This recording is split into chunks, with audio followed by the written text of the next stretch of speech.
It's one of those things that it's tough to answer when you ask an artist why they decide to be an artist. There's this inner beast of creativity that, for me personally, it will consume me to the point of being miserable if I don't let it out and do something with it.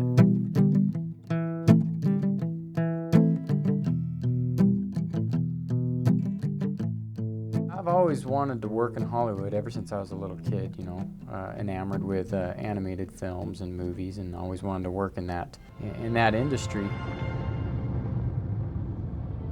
Ryan really has this deep, rich background. He started off in special effects at Warner Brothers doing hand-drawn animation.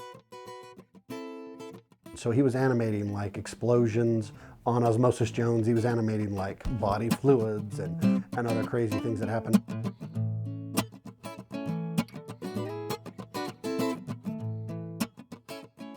And then on the side was doing lots of different things. Eventually kind of moved his way more over into storyboarding, specifically storyboarding for live action films.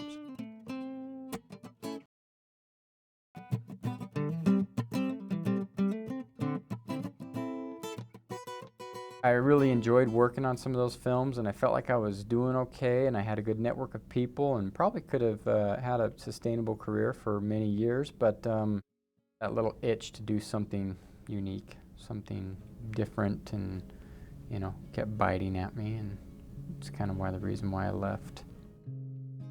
The dream to be an animator landed me in Southern California. The dream to be an educator landed me in Utah. Now, I didn't think I'd be a university teacher until I was like 50 years old.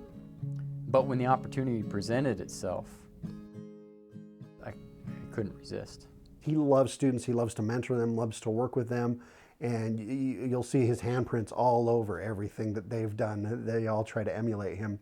But then he also is then going off and doing his own projects. I had just finished working on storyboards and animatics for Cowboys and Aliens, and oh, what an awesome project. So much fun to work on, so much fun to draw. When it was over, I was ready to do something different.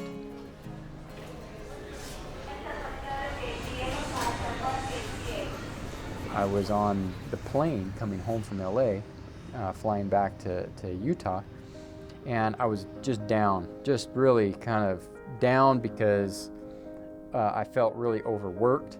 I felt like I was spending a lot of time in LA, and I was spending a lot of time away from the family because I was trying to satisfy a production beast that wanted to rule my life.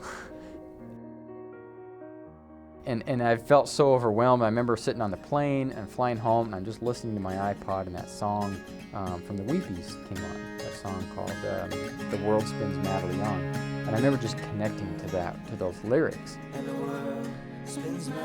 about how the world is just madly spinning, and how certain thoughts help kind of root us in a world that just spins, like thoughts of our loved ones, of people that we miss and people that we love. Kind of brings us back to kind of a solid base, so we're not spinning with that world. And at the time, I just started thinking about how much I missed not only my wife, but I missed with the kids. I just missed being home.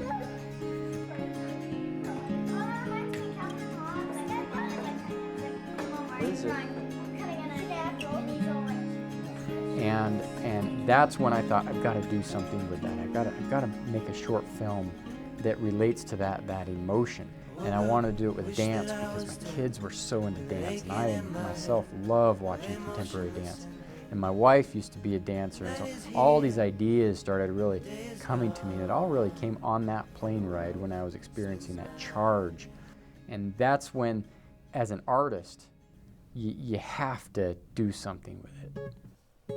I've always loved his gesture drawing. The quality of the gesture work he does and the style he's developed, I really like. When he told me what he was trying to do and that he was going to try to animate these gestures, I thought he was insane, because I thought it was going to be really hard to get that look.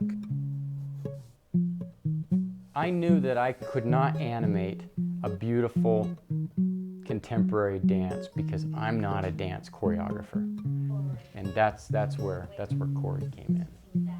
I love it when the arts can integrate like that and find ways to connect. And I went, oh, that sounds interesting. Okay. You can feel, I kind of want to leave a little bit of a mystery in the viewer's experience. Ryan gave me the backstory to the piece and what motivated it and how he wanted it to really be honestly a love story. I didn't want to influence the initial choreography at all. Kori would choreograph, but she would choreograph with the dancers, so the dancers would sometimes say, you know what about this or what about that, and so they were also creatively invested as well. The dancers contribute so much. Up, so Aaron, up right there. That's what I love about contemporary and modern dance also, is that as a choreographer, it's not just me saying, do this on this count at this time, but that the dancers can add in their character. As I watched the rehearsals and as I watched the dances, I tried to envision in my mind everything that I wanted to do as far as animation goes, and all these ideas kept coming to me as they were dancing. And in fact, a lot of the modifications that we made were just like kind of on the fly because of ideas that were coming.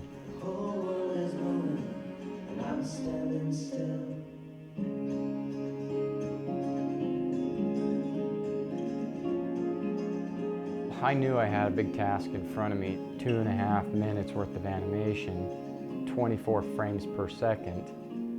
That's a lot of drawings. But it's not something that's work. You know, when I look at the clock and I see that I've got a couple extra hours to come work on this, it's really enjoyable.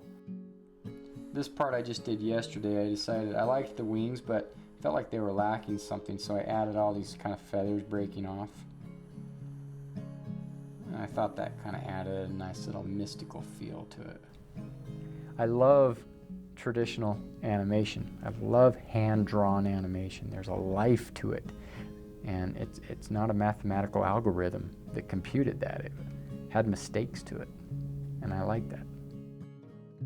But you can see all these little dots. They're all drawings, different drawings.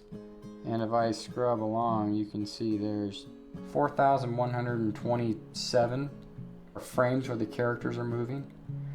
And there's quite a few layers, so yeah, we're looking at 20,000 plus different drawings. The reason why they're all colorful like that is it just helps me distinguish the different layers. And so if it was all the same color, it would be really hard for me to distinguish.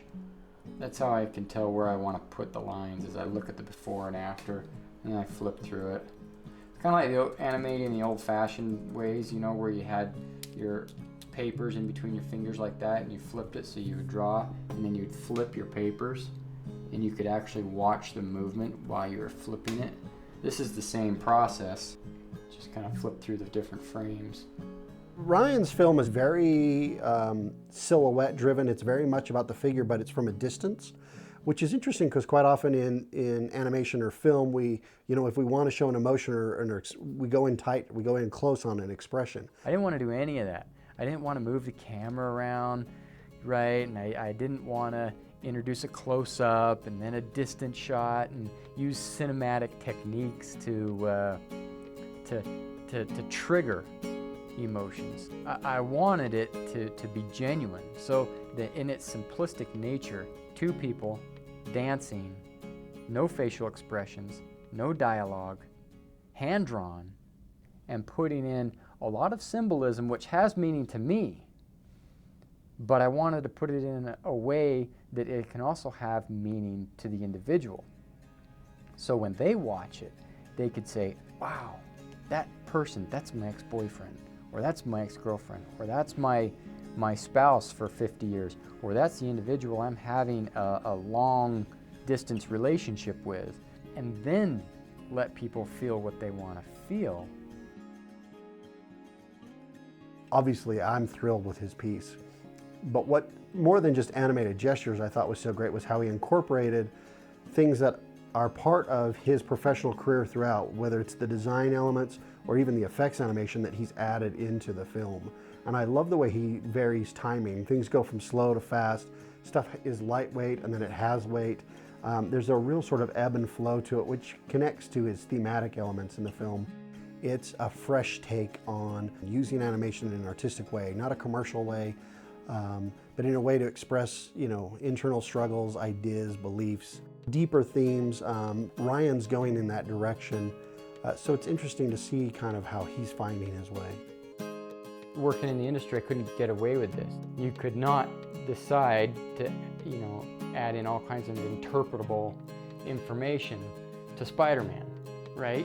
He's Spider-Man. Doing a film like this is super exciting for me personally because it's such a deviation.